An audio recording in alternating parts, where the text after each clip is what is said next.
So they were so stigmatized for being Asians that they say, we've never been Asians.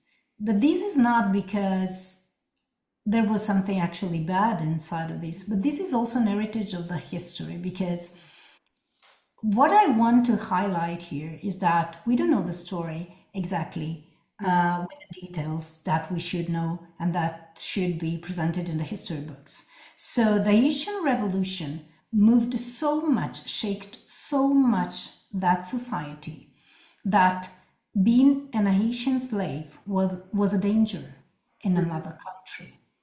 And they had to defend themselves, to protect themselves and isolate themselves, because they were representing the bigger revolution that the colonial system had, and probably one of the most important revolution of the world history, because it was the first time that the same economic power that we're still inside now was shaken from inside. So this created a very big impact, and these people moved, and they knew that the only way to be something more than slaves was to declare that they were French, because they had French owners. Yes.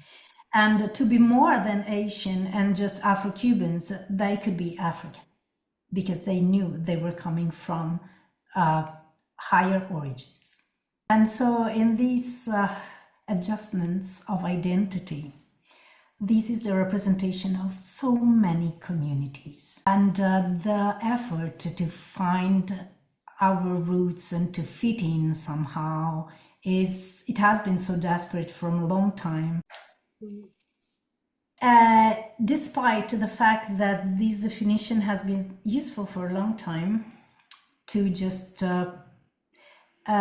define a little space for this identity and to find a value for these cultures, I see that the struggle is still on.